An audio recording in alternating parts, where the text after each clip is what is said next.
कहा जाता है कि जब शादी करने का फैसला जल्दबाजी में किया जाता है तो वो शादी ज्यादा लंबे समय तक नहीं चलती है, पर अमिताभ बच्चन और जया बच्चन के साथ इससे बिल्कुल उल्टा हुआ। अगर आपकी जिंदगी में हर मोड़ पर आपके जीवन संगनी हर मोड़ पर आपका साथ दे तो जल्दबाजी में लिया गया फैसला सफल होता है।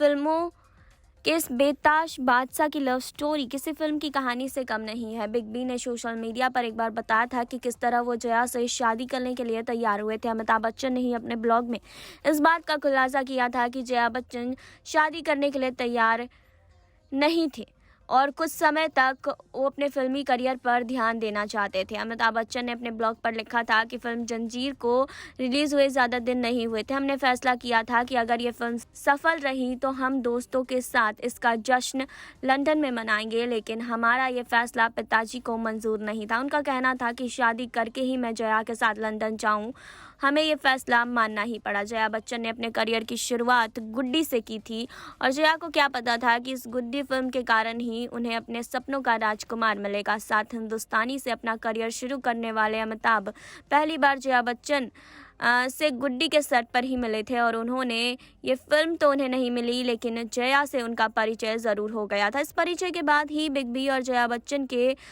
मिलने की शुरुआत ही हुई। वो जया से मिलने उनके फिल्म इंस्टीट्यूट भी पहुंच जाया करते थे और इन दोनों की जोड़ी को पहली बार फिल्म बंसी बिरजी में देखा गया और ये फिल्म बॉक्स ऑफिस पर फ्लॉप हो गई। फिर दोनों फिल्म अभिमान में साथ नजर आए और इस फिल्म ने बॉक्स ऑफिस में कुछ ज़्यादा कमाई नहीं की। फिर दोनों की जोड़ी जंजीर में देखी गई और ये फिल्म अमिताभ बच्चन की करियर की 17वीं फिल्म थी और इस फिल्म के बाद से ही जया और अमिताभ के प्रेम की चर्चा हुई।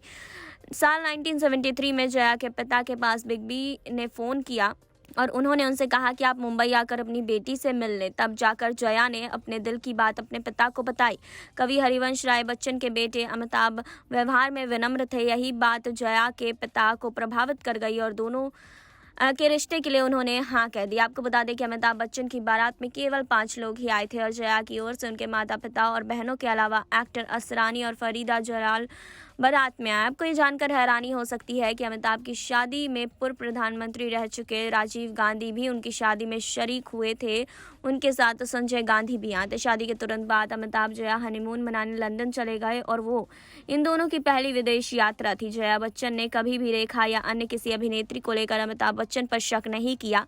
जया ने अपनी शादी का आधार विश्वास पर बनाए रखा, जिस कारण हर मुश्किल घड़ी में वो दोनों एक साथ खड़े रहे। तो इस रिपोर्ट पर आपकी क्या राय है, कमेंट बॉक्स में बताइए। जुड़े रहिए हमारे साथ नेक्स्ट 9 लाइव से।